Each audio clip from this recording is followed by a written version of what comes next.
আফ্রিকার তৃতীয় বৃহত্তম দেশ সুদান প্রাকৃতিক সম্পদে ভরপুর এক দেশ, কিন্তু আজ এই দেশটি বিশ্বের সবচেয়ে ভয়াবহ মানবিক বিপর্যয়ের মুখে।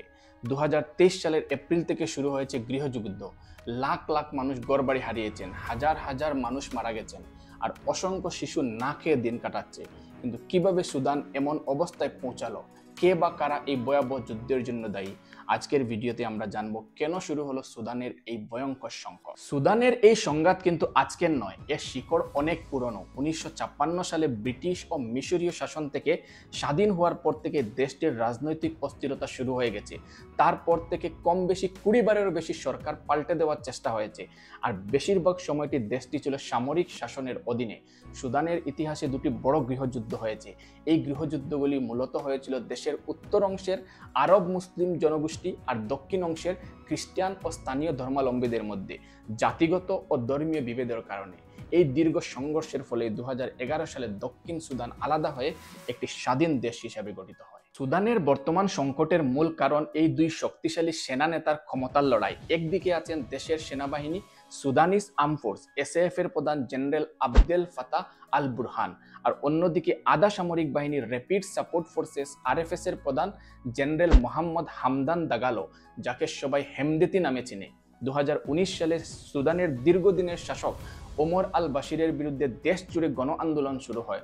তখন এই দুই জেনারেল আল বুরহান এবং হেমদেতি একজুট হয়ে ওমর আল বাশিরকে ক্ষমতা থেকে সরিয়ে দেন, এবং তারা প্রতিশ্রুতি দিয়েছিলেন যে এবার দেশের ক্ষমতা সাধারণ মানুষের নির্বাচিত সরকারের হাতে তুলে দেবেন। কিন্তু সেই প্রতিশ্রুতি তারা রাখেনি। 2021 সালের অক্টোবরে তারা আবারও সামরিক ক্ষমতা দখল করে বসে। শুরুর দিকে তারা একে অপরের মিত্র ছিলেন, কিন্তু সময়ের সঙ্গে সঙ্গে ক্ষমতা আর দেশের বিপুল খনিজ সম্পদের নিয়ন্ত্রণ নিয়ে তাদের মধ্যে বিরোধ দেখা দেয়। এই বিরোধী শেষ পর্যন্ত 2023 সালের এপ্রিলে ভয়াবহ গৃহযুদ্ধের রূপ নেয়, যখন আরএসএফ রাজধানী খার্তুম সহ দেশের অন্যান্য সরকারি স্থাপনায় হামলা চালায়। সুদানের এই যুদ্ধে দারফুর অঞ্চলটির ভূমিকা খুবই গুরুত্বপূর্ণ। 2003 সালে এখানে একটি ভয়াবহ সংঘাত শুরু হয়। তখন ওমর আল বাশিরের সরকার জানজাউইদ নামে একটি আরব অস্ত্রধারী গোষ্ঠীকে সমর্থন করে, যারা নন আরব জনগোষ্ঠীর উপর নৃশংস গণহত্যা চালায় বলে অভিযোগ আছে। আর সবচেয়ে মজার বিষয়টি হলো আরএসএফ এর উৎপত্তি আসলে এই জানজাউইদ অস্ত্রধারী গোষ্ঠী থেকেই। এর বর্তমান নেতা হামদাদি তখন এই বাহিনীর অন্যতম কমান্ডার ছিলেন। এখনকার যুদ্ধে দারফুরে আরএসএফ ও তাদের সহযোগী অস্ত্রধারী গোষ্ঠী আবারও জাতিগত গণহত্যা চালাচ্ছে এমন অভিযোগও উঠছে। কিন্তু সুদানের এই গৃহযুদ্ধে কেবল দেশটির ভেতরের সমস্যা নয়, এর সঙ্গে জড়িয়ে আছে অনেক আন্তর্জাতিক শক্তির স্বার্থ। যেমন প্রথম দেশটি হচ্ছে সংযুক্ত আরব আমিরাত ইউএই। অভিযোগ রয়েছে তারা আরএসএফ কে অস্ত্র ও অর্থ দিয়ে সাহায্য করছে। সুদানের বেশিরভাগ সোনার খনি এই আরএসএফ এর নিয়ন্ত্রণে, আর সেই সোনা দুবাই হয়ে আন্তর্জাতিক বাজারে পাচার করা হয় বলে ধারণা করা হয়। দ্বিতীয়, মিশর ও তুরস্ক। মিশর সুদানের সেনাবাহিনী এসএএফ কে সমর্থন করছে, কারণ তারা নীল নদের নিরাপত্তা ও অঞ্চলের স্থিতিশীলতা নিয়ে চিন্তিত। তুরস্ক ও সেনাবাহিনীকে ড্রোন সরবরাহ করে সহায়তা করছে বলে জানা গেছে। তৃতীয়, রাশিয়া ও ইউক্রেন। রাশিয়ার ওয়াগনার গ্রুপ আরএসএফ কে অস্ত্র ও প্রশিক্ষণ দিচ্ছে বলে অভিযোগ আছে।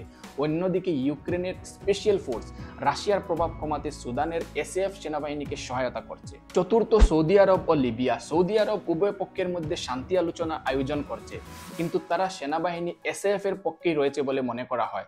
লিবিয়ার সামরিক নেতা খলিফা হাফতারও আরএসএফ কে সমর্থন করেছে। এই ভয়াবহ যুদ্ধে সবচেয়ে বড় ক্ষতি হয়েছে সুদানের সাধারণ মানুষের। এটি এখন বিশ্বের সবচেয়ে বড় মানবিক ও বাড়িঘর হারানোর সংকট হিসাবে দেখা দিয়েছে। এখন পর্যন্ত প্রায় 1,20,00,000 মানুষের তাদের ঘরবাড়ি হারিয়েছেন, যার মধ্যে প্রায় 40 লক্ষ মানুষ আশ্রয় নিয়েছেন প্রতিবেশী দেশগুলিতে। এই যুদ্ধে কয়েক লক্ষ মানুষের প্রাণ গেছে বলে ধারণা করা হয়। প্রায় 2,50,00,000 মানুষ চরম খাদ্য সংকটে ভুগছে, যা এটিকে বিশ্বের সবচেয়ে বড় ক্ষুধা সংকটে পরিণত করেছে। দেশের স্বাস্থ্যসেবা প্রায় ধ্বংস হয়ে গেছে। হাসপাতাল ও ক্লিনিকগুলোতে বারবার হামলা চলছে। চিকিৎসা পাওয়া প্রায় অসম্ভব হয়ে পড়েছে। সুদানের এই যুদ্ধ মূলত ক্ষমতা ও খনিজ সম্পদ আর আন্তর্জাতিক প্রভাব দখলের এক জটিল লড়াই। এর জন্য যেমন দায়ী দুই সেনা নেতার ক্ষমতার লালসা, তেমনই দায়ী বিভিন্ন দেশের স্বার্থপর হস্তক্ষেপ। যদি এই রক্তক্ষয়ী সংঘাত বন্ধ না হয়, তবে সুদানের ভবিষ্যৎ আরও ভয়াবহ হয়ে উঠবে। তাই আন্তর্জাতিক সম্প্রদায় এখনই এগিয়ে আসা উচিত, যুদ্ধ থামাতে এবং সুদানের সাধারণ মানুষের কাছে মানবিক সাহায্য পৌঁছে দিতে। সুদানের এই শিশুদের ভবিষ্যৎ কি হবে, এই প্রশ্ন উত্তর আমাদের সকলের কাছে অজানা।